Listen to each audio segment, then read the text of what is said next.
Hi, we're here with John and Robin. Yeah, I met Robin in like 2012, and we moved in together in West Milford, New Jersey. And we've been together for going on 2 years now.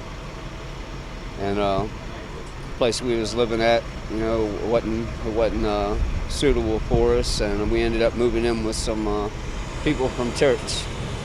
And his kids came back, so we had to leave there and go into a shelter program. And we didn't want to be away from each other. So we ended up both going into the hospital, and the hospital said New York had a couple shelters and gave us a voucher to get here. Then when we get here, found out you had to either be married or have a partnership certificate, which we don't have. So we was on the street, and with some people that was on the street directed us to where missions was and food and shelter.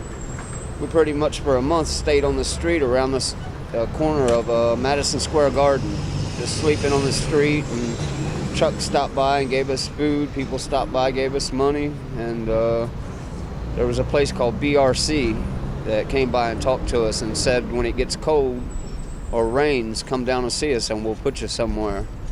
And she didn't want to be split up from me, and I didn't want to be split up with her. We don't know anything, we don't know anything about New York. I've been 30 years in Florida, and she's been West Milford, New Jersey for a long time, and Maine and Massachusetts. And How do you guys help each other out? I mean, we're the first time we met some people that are homeless or live outside, and they're married. This is pretty interesting. Well, right now, I get my checks early. I got NetSpend, so my automatic deposit should hit tomorrow. Since the 27th is Thanksgiving, I should get it tomorrow, so I'm going to go get that document. We're going to get the partnership papers. And they say that once we get those, go back to the shelter or go back to BRC, and they'll get us into a couple shelter. Or if the shelter that we're at now is going to work with us, the New York shelter, which we actually talked to the guy that runs its daughter, and some other guy I'm supposed to talk to, Martin. And if they're going to help us out and let us stay there until the 3rd, we'll have the money to get back to New Jersey, where there's a landlord there that'll let us move in for $11.25, and we make like a little bit over 18 between the two of us. And what do you guys do? Oh, no, we're both disabled. Disability, yeah. Yeah, she's paralyzed on her left side, and we just can't find a place with the realtor fees and the rents being so high. Did you guys ever think to? I mean, you're from Florida. Do you ever think to move to Florida because it's warmer? Is it easy? Would it be easier there, or? Yeah, it will be easier there, but it's a matter of getting there. It's a matter of getting there. Is there any message you guys like to say, being a couple in New York, that you'd like to share with other people that they might not know about you, or anything that you'd like to tell the world?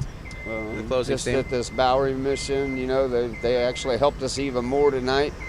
Took us upstairs and talked to us and said if both of our 7th day, you get 7 days at the New York mission, then you get put on a lottery, and they're full.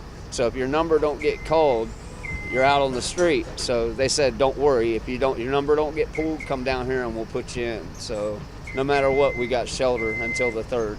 Wow, that's good and really grateful. Thank you very much, John. You just got to ask. If you don't open your mouth, you're going to be on the street. And ask other people, because they will help you. I'm seeing that the homeless, they got heart. They help each other. They pull together and work with each other. They tell you where to go and what to do. And the other people just kind of walk by and look at you like you're nothing. And, a lot of us are something.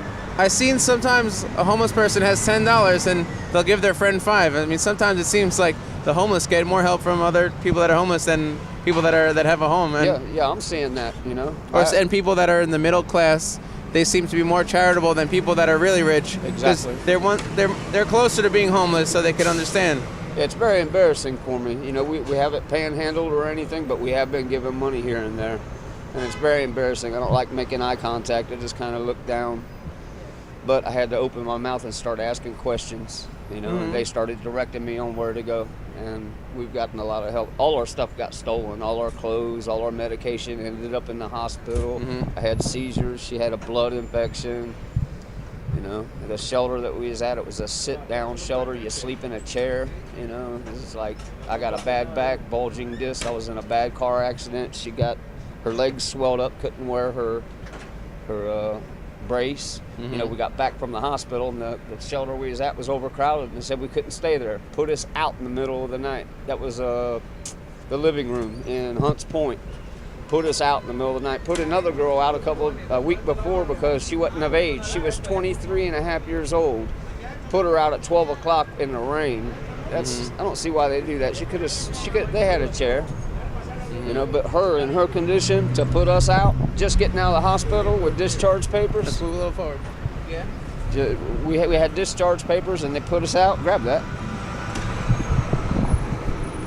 Yeah, that was a little bit heartless, and I just couldn't believe they did that to us. And then we went back to BRC. BRC has been a big help. So if anybody's homeless and needs some help, go down the escalators at Madison Square Garden and turn to the right and look for BRC Homeless Outreach, I think is what it is. And they will help. They'll direct you. They'll take you to where you need to go. Okay, thank you very much, John and Robin.